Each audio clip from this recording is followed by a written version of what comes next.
Il Bresciani Luciano vi saluta, vi augura buona Padani a tutti, buona giornata padana. Speriamo che ci sia il sole, che la smetta di piovere, perché altrimenti qui finiamo con i piedi, con le radici. Però voi capite che non c'è il nostro amato Simone Girardin, il quale è impegnato, pare che abbia degli impegni in Regione Lombardia e di conseguenza si scusa con voi e mi ha detto salutami i miei amici padani, vi saluto, però non faccio come abbiamo qui l'assessore, saluti a tutti, perché non riesco a fare l'attore Simone Girardin.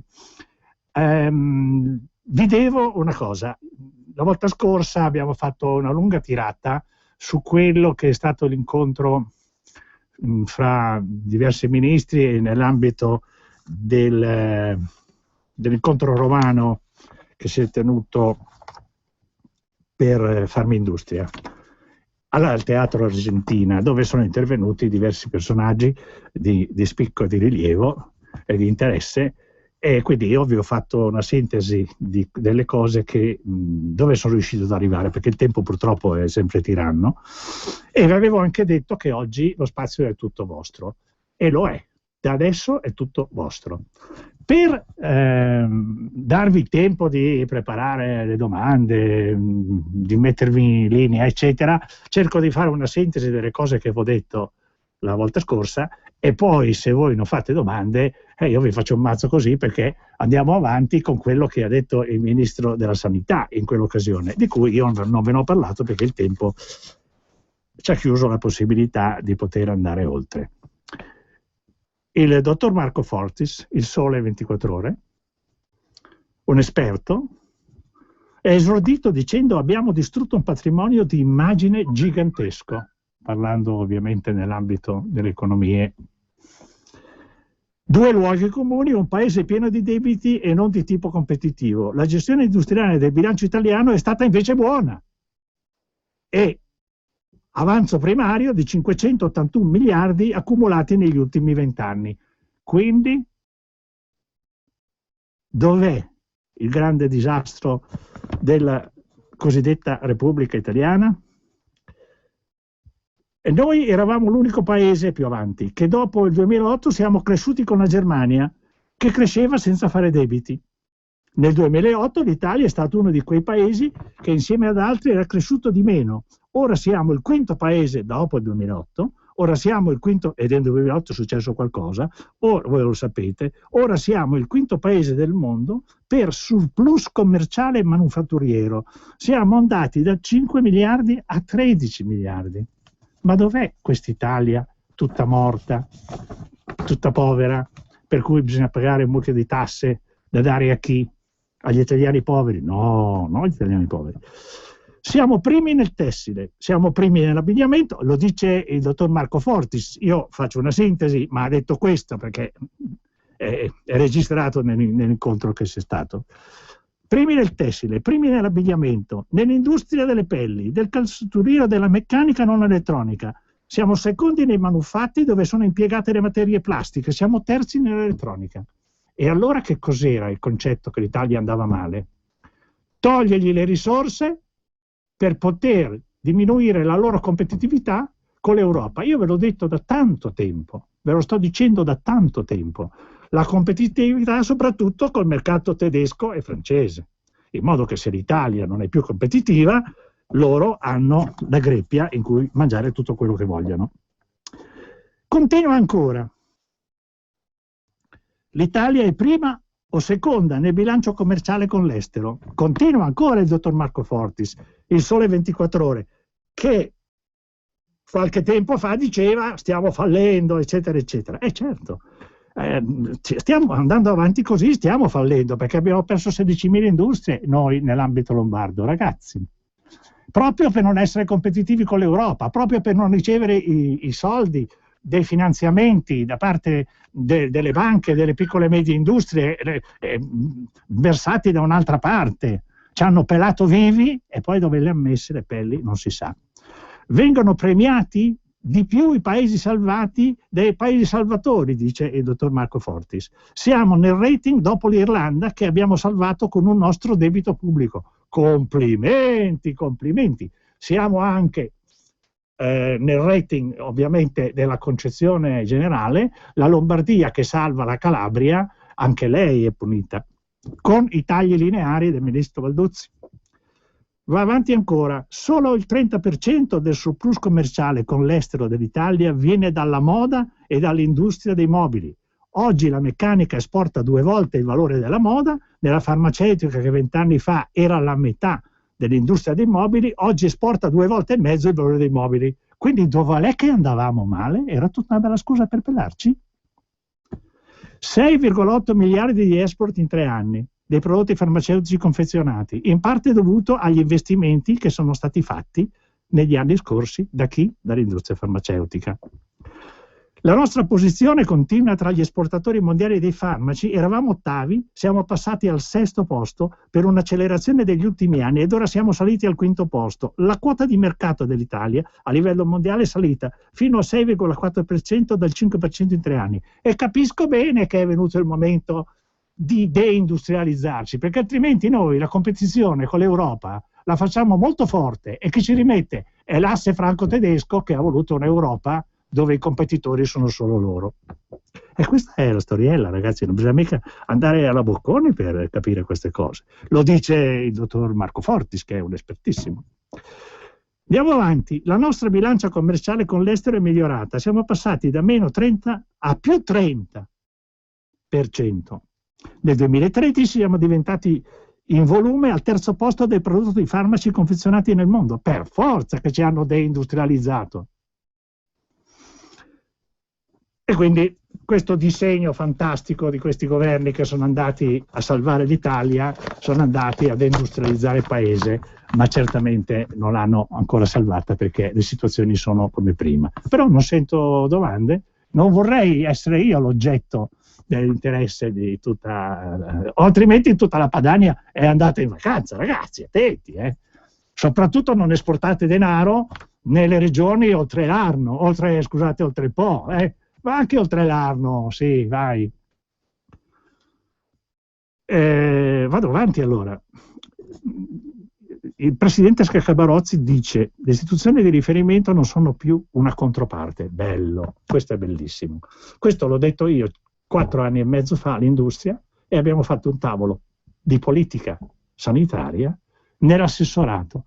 La direzione generale, che prima trattava con l'industria e ovviamente faceva sempre il braccio di ferro, a te te do meno, tu mi devi dar di più, noi invece siamo andati a fare una cosa di lavoro insieme per trovare che cosa? La reciproca utilità della comunità, del cittadino, dell'industria e quant'altro. E abbiamo cominciato a lavorare in ambiti fiduciari. Mi fa piacere che dopo 4 anni, per forza insomma l'evoluzione necessariamente richiede i suoi tempi, il Presidente dica: le istituzioni di riferimento non sono più una controparte. Questa è una grande vittoria delle nostre politiche lombarde che abbiamo fatto su quei tavoli. Vuol dire che era conferma che noi eravamo e siamo sulla strada giusta. Basta che stiamo attenti a non rompere il giocattolo, nel senso che va benissimo tutto, crescere è molto bello perché bisogna crescere, perché oggigiorno c'è un prodotto nuovo, la sanità è dinamica, bisogna che noi vediamo alla distanza di 3 anni, chi fa politica sanitaria deve essere presbite, se è miope è finita, capito? Però migliorare progressivamente, ma con la saggezza di chi non vuole andare fuori curva. Perché quando tu avevi la Ferrari da migliorare già in pole position, hai finito che è arrivato qualcun altro che ti ha superato. Attenzione, perché il problema è sempre questo. La politica di sviluppo va fatta col cervello e non col fegato. Il fegato spesso tende alla politica, il cervello invece tende alla politica giusta. No? Quindi bisogna stare molto attenti anche ai cambiamenti. Noi siamo quel paese, e l'ha detto il ministro della sanità, siamo quel paese che dice costa il 7%. Non correggo il ministro dicendo il 7,1%, che non è uno scherzetto di meno o di più, 7,1% del PIL. La Lombardia costa il 5,7% del PIL nella sanità. Quindi vuol dire che c'è qualcuno che costa molto di più della Lombardia. La Lombardia non è la sola a costare meno, c'è il Veneto, l'Emilia Romagna e la Toscana. Poi ci sono altre regioni, ma in figura più bassa perché anche la popolazione è minore. Allora, se noi costiamo il 5,7% del PIL, la media del paese il 7,1%, ci sono delle regioni che costano, provato, il 10% del PIL. Sono quelle che producono meno. E allora è giusto quello che ha detto il presidente Scaccavarozzi. Il PIL va finanziato, perché se tu finanzi il PIL, finanzi un PIL che cresce e se lo definanzi, come è successo, finanzi un PIL che decresce e raggiungi gli obiettivi franco-tedeschi. Benissimo, quindi noi abbiamo anche della gente che fa gli interessi dei franco-tedeschi del nostro paese, con cariche magari politiche rilevanti. E questo è molto interessante. Non è viva l'Europa, è abbasso l'Italia in Europa. Allora è molto importante questo discorso. C'è una telefonata, la sentiamo subito. Ciao Luciano, Banaggia. Ciao, come stai? Bene, grazie, tu tutto bene? Sì, benissimo, dimmi un po'. Volevo un po' ropregliarti visto che non chiama nessuno, sai che gli ascoltatori oggi sono in pennichella.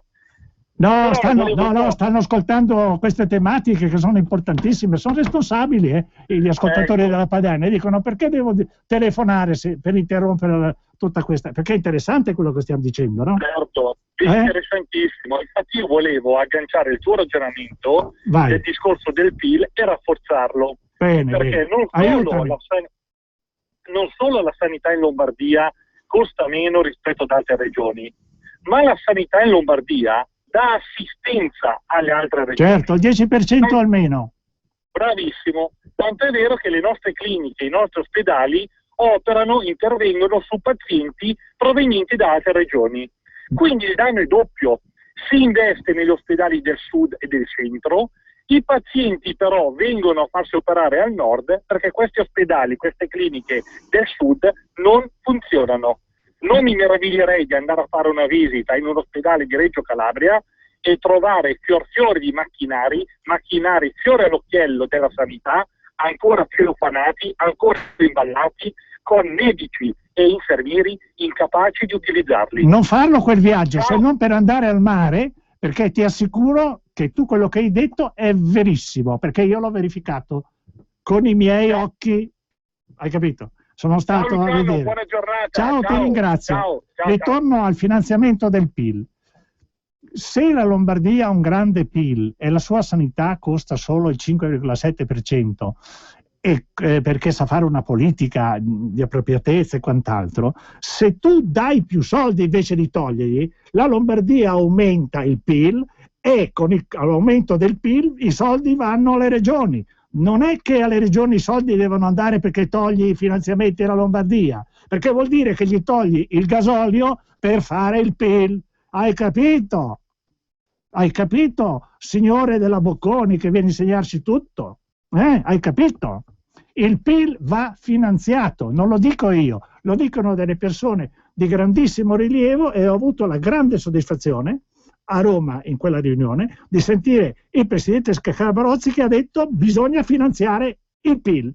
Allora vuol dire che alla regione Lombardia non gli togli i soldi o non gli dà gli stessi soldi di quelli che il PIL non lo producono, perché se lei è una macchina da produzione ti conviene per tutta l'Italia che la Lombardia produca, non ti conviene per tutta l'Italia che non produca la Lombardia, così viene tirata nelle foibe del Mediterraneo dalle regioni che non sono produttrici e oltretutto spendono. E questo è molto importante, sono punti che sono incredibili. Poi c'è un altro discorso che mi è piaciuto, presidente Scaccavarozzi. La spesa farmaceutica è solo il 15% della spesa sanitaria, è l'unica sotto controllo, l'85% non c'è un controllo vero e proprio. Ce l'abbiamo in Lombardia perché abbiamo parità di bilancio, ma quelli che non fanno parità di bilancio e hanno i costi impropri non controllano l'85% della spesa sanitaria, ma il 15% sì. Quindi tu vai a controllare la spesa sanitaria di quel blocco di produzione che è uno dei più efficaci che c'è nel paese. Vuol dire che vuoi che scenda e infatti stanno perdendo le aziende. E quindi c'è tutto questo disegnino qui. Noi ne parliamo da qualche tempo, l'abbiamo palesato e temuto allora. C'è da dire anche che le multinazionali, quelle che vengono insomma, da fuori del nostro paese, hanno messo 400 milioni di investimento sul territorio italiano.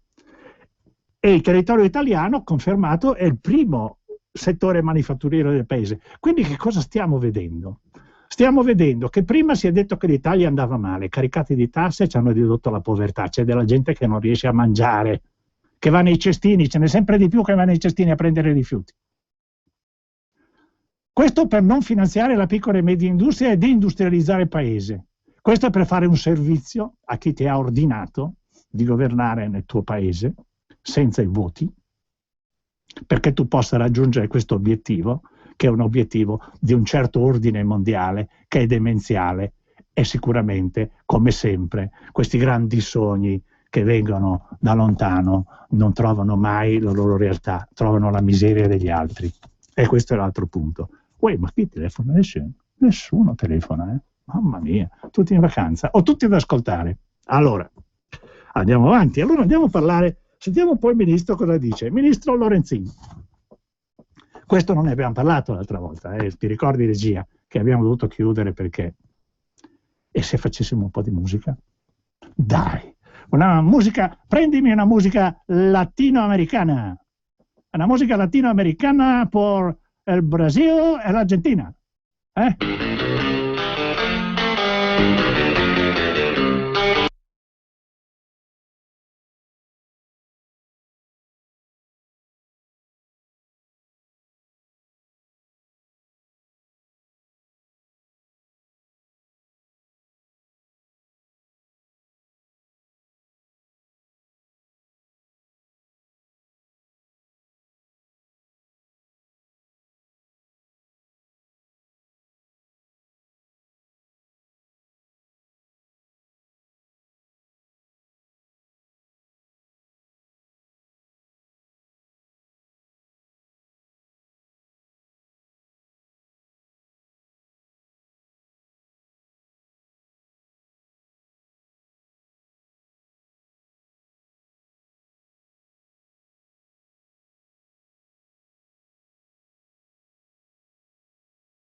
Da Brescia viene? Da dove viene? Da Brescia. Oh, sì, con cane ci ho preso, Da Lumezzane. Sì, bravo, bravo. Dove è stato poco tempo fa Matteo Salvini. Bene, bene. Mi diceva che stavate parlando della sanità. Sì. Sto ascoltando la radio, speriamo che mettano a posto qualcosa allora. Dai, dai. Sarebbe anche il momento, no? Forza, dai, sì. A proposito della sanità, la dottoressa che hanno ucciso là, si sono dimenticati tutti, a quanto pare. A Bergamo, gli indiani. Dato che parliamo della sanità, quella lì è una dottoressa, no? Sì. Non si è saputo più niente. No, ma io non so di che cosa parla. Ma stavate parlando della sanità, no? Sì, ma la dottoressa di Bergamo, quella investita dagli indiani. Quella investita dagli indiani? Sì. Stava facendo soccorso perché stavano litigando, è stata investita da loro. Ah, ho capito adesso, ho capito. Vabbè, insomma, sai, Ti ricordi che c'era un grande manifesto in epoca elettorale dove si diceva che gli indiani non hanno impedito l'immigrazione e di conseguenza li hanno messi nella riserva, e ho paura che noi andiamo in riserva europea anche noi. All'incontrario. Ecco, andiamo nella riserva europea anche noi, diventiamo le colonie dell'Europa, però se che minga da ne, se compra minga niente, quindi l'Europa che politica fa? Ma io lo sa. Invece di difendere i nostri obiettivi alti perché facciamo parte dell'Europa, lei si massacra e di conseguenza è chiaro che noi non siamo europei in quel modo lì, perché non siamo europei per farci massacrare da quella gente, no? Quelli hanno tentato col carro armati prima, poi non ce l'hanno fatta e adesso ce la fanno con il denaro. Addirittura anche col pane. E con le banche. Le prime. Fa il bravo, dai, fa il bravo. Comunque mi sto ascoltando, che non c'è nessuno telefonato, me ne sono approfittato. Dai, fatto bene, benissimo, ciao. Ciao. Ritorniamo al ministro Lorenzin. E ha detto, adesso vi dico quello che abbiamo fatto. Tanto di orecchie larghe, avevo le orecchie che sembravano quelle di Dumbo, l'elefante, e ha detto, ci sono stati dei sacrifici, dei blocchi contrattuali e del blocco del turnover. Ma queste cose le hanno fatto gli altri, poveretti, no? Perché voi le avete imposte, ma i sacrifici li hanno fatti gli altri, i blocchi contrattuali gli altri, cioè i cittadini, e il blocco del turnover le ha fatto il sacrificio che hanno fatto i cittadini, quindi va bene. La grande responsabilità nell'accogliere da parte di tutti gli operatori queste indicazioni che hanno dato, quando poi abbiamo invece il nostro signor del Sole 24 Ore, il dottor Fortis, che dice, ma scusate, ma se andiamo bene, cosa abbiamo fatto? Abbiamo distrutto la nostra immagine. Va bene, avanti. E poi dice, questo è il più grande sistema sanitario nazionale del mondo. Ah, davvero? Ah, è vero. Allora parli della Lombardia? Perché tu in quel momento eri in Lazio, ministro Lorenzin. Il Lazio non è una grande sanità, e lo dimostrano i dati. Sono tutti al di sopra dei costi della Lombardia. E quindi cosa facciamo? Portiamo la Lombardia a livello della Calabria, in modo che così equalizziamo tutto, o forziamo la Calabria ad arrivare al livello della Lombardia, se no la puniamo? Mi pare che l'indirizzo sia quello invece di portare tutto il centro a Roma, in modo che non si capisce più la differenza che c'è fra Calabria e Lombardia. La politica del 6 in meno, che c'è stato anche nelle nostre scuole, e ha creato tanti ignoranti che portano una data precisa, 1968. Ok, telefonata. Pronto? Pronto, l'ascolto. Sono Paola da Brescia. Buongiorno Paola, da Brescia. I bresciani sono molto attenti, non io come bresciano di cognome, ma i bresciani, forza. Io l'ascolto sempre perché mi piace quello che dice, mi piace soprattutto perché non ho peli sulla lingua. E poi l'abbiamo anche detto 3 o 4 anni fa di quel che stava succedendo. Allora non dovevamo piangere, adesso sì. E la stavo ascoltando quando dava quei dati prima. Sì. Quei dati lì sono di quanto tempo fa? Di adesso? Sono stati presentati all'incontro che ha avuto annuale Farmindustria al Teatro Argentina di Roma, e sono dati ufficiali, questi sono dati ufficiali. Per cui quando eravamo un passo dal baratro del 2011, cioè erano tutte balle colossali. Sì, erano tutte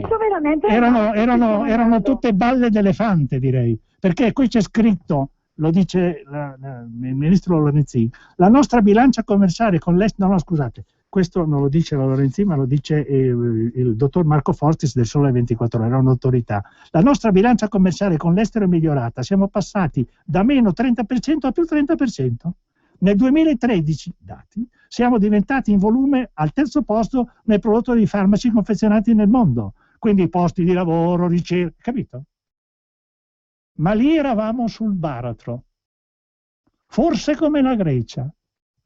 E allora io penso che le balle colossali vengano raccontate con una certa finalità e forse anche con un po' di correità, se mi lasciate dire la parola nel modo giusto e meno eufemistico. Un'altra chiamata. Pronto? Forza ragazzi, e lo spazio è tutto vostro, mi fate parlare ma lo spazio è vostro. Avanti, Pronto? avanti. Buongiorno. Come si chiama? Buongiorno, sono Vincenzo da Savona. Parliamone un po' di sta sanità. A Milano funziona bene, io vivo in Liguria. A Milano funziona benissimo, non c'è niente da dire. No, c'è da migliorare, funziona da migliorare, ma se io ho dei problemi, peggio come la Liguria, dove c'è Burlando come presidente di regione del Partito Democratico, peggio della Liguria non si può andare. No, ce n'è di peggio, lo garantisco io.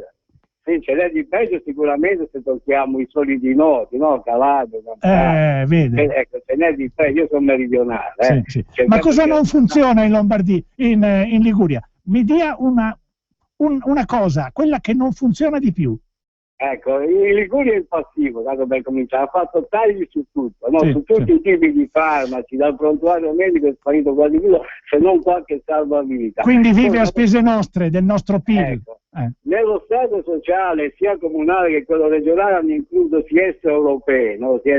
Tutti a carico del popolo italiano, questo è il valore aggiunto. No? Certo. Cosa hanno fatto il comune, la regione? Ma io faccio delle grosse battaglie che sto facendo su questo. Hanno sostituito i poveri, hai capito che infamità che hanno fatto? Con giochetti di parole, domande, controdomande, giochetti sporchi, stanno sostituendo i poveri, vengono gli extraeuropei, i poveri italiani possono morire. Qui abbiamo un paese infame dove si sovvenzionano gli stranieri e si lasciano morire gli italiani. Questo succede nella sanità. C'è una bella cosa da fare nella sanità: mettere il direttore sanitario che faccia il concorso, non che sia chiamata diretta come sappiamo in Liguria, i soliti raccomandati o trombati dalla politica. Ecco, hai capito come deve funzionare? Certo. C'è i soliti baroni, i raccomandati di partito, come succede nella scuola, conservatori sociali per i trombati dalla politica. Cerchiamo che questa è la prima riforma da fare, che il direttore sanitario non sia più a chiamata diretta, ma che si dica sul bel concorso di posti di avere le spalle. Sì, ma sai, poi i concorsi li fanno per quelli che sanno già che vincono. Sì, questo è un altro problema, ma ci sarà anche chi dovrà vigilare, no? Bravo. Ti vorrei fare un'altra domanda. Vigilare e prevenire e avere capacità ispettiva che non abbiamo. Noi non possiamo chiudere sempre le stalle dopo che sono scappati i buoi, vero? Bisogna che i buoi siano legati alle loro greppie, dove mangiano quello che è necessario, non tutto quello che non è necessario per andare a rubarlo le greppie degli altri che lavorano. Abbiamo un'altra telefonata, grazie dell'intervento. Buongiorno dottor Bresciani, Alberto da Bergamo. Oh, Bergamo, fantastico. In che valle? Chiamo lei, ho voluto chiamare lei per una roba che magari lei... Però vorrei che lei, conoscendo la sua sincerità e schiettezza, mi rispondesse con la sincerità e schiettezza. I giornali stamattina riportano in modo abbastanza eclatante la faccenda Salvini, che ha spostato la compagna in regione. Ma mi dica lei, c'era bisogno in questo momento di fare una cazzata del genere? Senta, lei deve... Io credo che noi dobbiamo fare delle considerazioni. Quando la Lega sale, viene attaccata. Noi non sappiamo se è vero, noi dobbiamo semplicemente dirci, e le assicuro che le sto dicendo la verità e quello che penso, dobbiamo avere rispetto delle persone che sono presupposte innocenti. Quindi c'è questo attacco, dimostriamo che è stato commesso questo misfatto, ma fino a quando non l'abbiamo dimostrato non è vero. Non è vero. È vero solo quando viene dimostrato, perché altrimenti qui finiamo che le pagine dei giornali riescono a far politica e a far fuori le persone che non sono dei loro schieramenti. Allora, abbiamo già altre istituzioni che fanno quel giochetto lì alla Stalin, però, insomma, io credo che dobbiamo difendere le nostre posizioni e non credere che sia avvenuto quello che viene scritto sui giornali. E difendere vuol dire cercare la verità. Io non so la verità, non la conosco perché non sono la signora Salvini e quindi non so esattamente la verità e me ne guardo anche di andarla a cercare. Io dico che per quello che la conosco come una persona onesta. Fino a prova contraria è così. Un'altra cosa che vorrei aggiungere proprio per rispondere a quel nostro amico di Genova o della Liguria, insomma, è questa. Si sta delineando nel nostro paese, con le politiche che sono state fatte dagli ultimi 3 governi, 2 classi, una molto ricca e in pochi, e l'altra in tanti, tendente alla povertà, e qualche volta alla povertà veramente penosa. Mi viene in mente la storia. Qualcuno con le idee marxiste ha creato della Federazione Russa oggi la stessa situazione. Pochi molto ricchi, tanti estremamente poveri, governati dalle mafie locali. Non vorrei che quella mentalità che sta nel DNA di coloro che si riproducono e che hanno sempre pensato comunista e poi si sono trasformati in tanti diversi colori, non vorrei che questa fosse la mentalità che è stata indicata e accolta per un'Europa che deve vedere il capo l'asse franco-tedesco e che abbiamo qualche servitore di questi sistemi. Vado avanti con il discorso del ministro. Fino a quando non chiamate io vado avanti. Dunque, dice il ministro, quello che l'Italia lo fa col 7%, e ho già detto che lo fa col 5,7% la Lombardia del PIL, e lo fa l'Italia col 7,1%, e lo fanno alcune regioni che invece arrivano e superano il 10% del PIL. Gli spreconi, quelli che sprecano i soldi per darli agli amici che dopo gli danno il voto. Per cui non si possono fare i costi standard, perché metà del paese non voterebbe più quella parte politica, destra o sinistra voluta. Perché purtroppo il sistema funziona in quel modo lì. Se vuoi i voti mi dai dei vantaggi, e allora diventa il 10% del PIL la spesa, anche perché poi là in quei paesi si produce poco e di conseguenza il PIL fa aumentare virtuosamente il discorso dei costi sanitari nel rapporto. Un'altra telefonata, benissimo. Sì, pronto? Pronto? Luciano, ciao, sono Ermanna. Oi, ciao Ermanna, come stai? Da cardiologo ti faccio una domanda. Da cardiologo, sì. Da cardiologo. Da chirurgo cardiaco, dai. Da chirurgo cardiaco. Insomma, semicardiologo, dai, facciamo così. La differenza fra me e il cardiologo è che io potevo aprire i toraci e andare a operare le valvole, eccetera. Adesso le fa il cardiologo perché con i cateterini è riuscito a diventare più furbo dei chirurghi. Allora, da chirurgo cardiologo. Dai.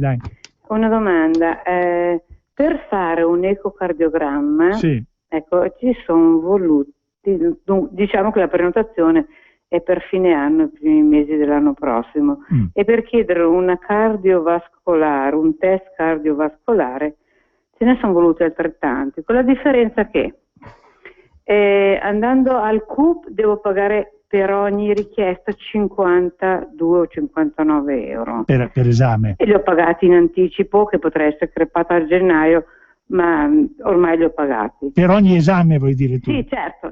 Sì, voglio dire, se vai al CUP devi anticipare il costo. Certo. Se telefoni all'800, sì, al vostro centro che avete fatto in regione, prenoti, punto, quando vai là paghi, e se sei ancora vivo paghi. È meglio questa ultima soluzione, no? Ecco, appunto, allora perché avete inventato anche quell'altra?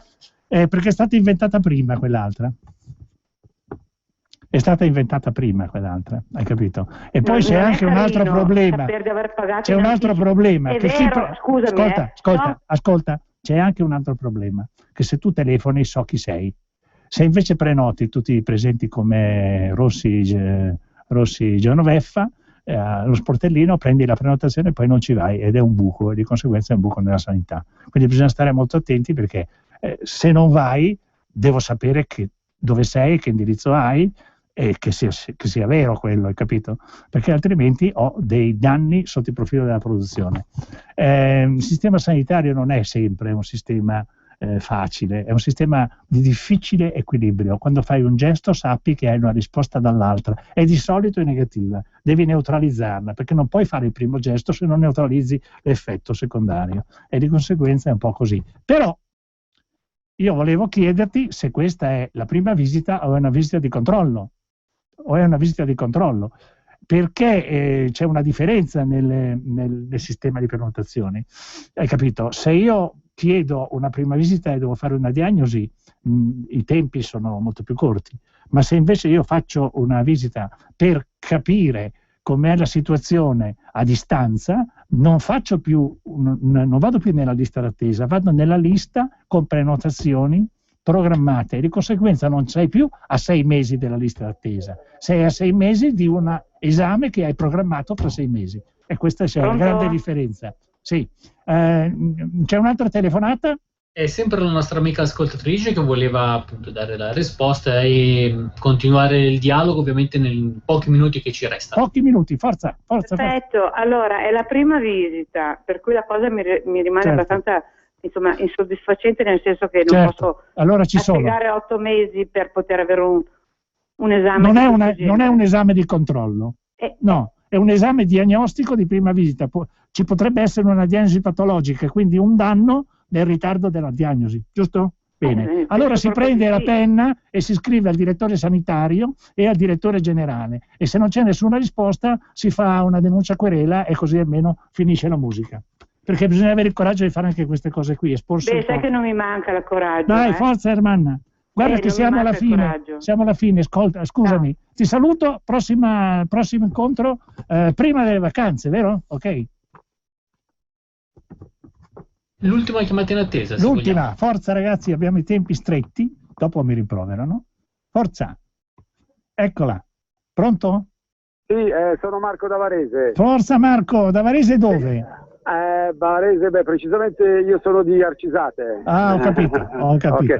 Ecco, un'informazione, io volevo una risposta in base a questa domanda. Allora, siccome quando si soffre di mal di schiena, sì.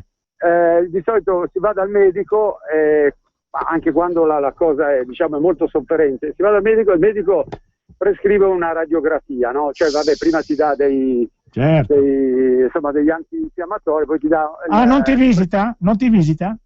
Sì, una visita veloce, però col mal di schiena che è dura captare se c'è un'ernia, se c'è un...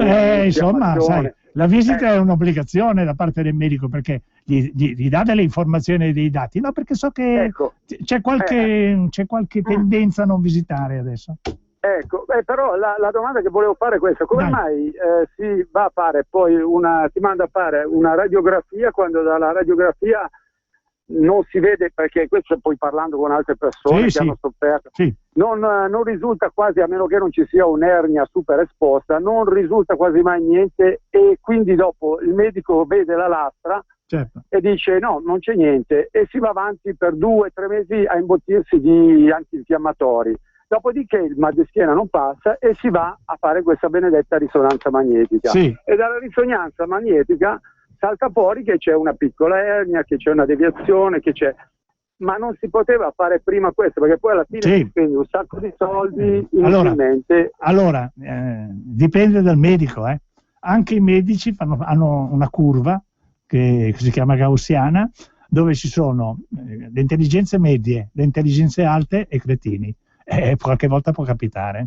Allora, il discorso però è anche questo: la tecnica chiede questo. La tecnica chiede un esame se è altamente probabile che tu abbia quella alterazione, altrimenti chiede un esame per escludere che ci sia, per cui la diagnosi si fa per esclusione. È una tecnica molto moderna, non è il senso che i medici dell'800 dicevano che bisogna avere il naso clinico per fare la diagnosi, bisogna avere i neuroni che funzionano. Ciao ragazzi, saluti a tutti i padani. Dentro Chet Becker, ragazzi, saluti a tutti, e chi va in vacanza, buona vacanza.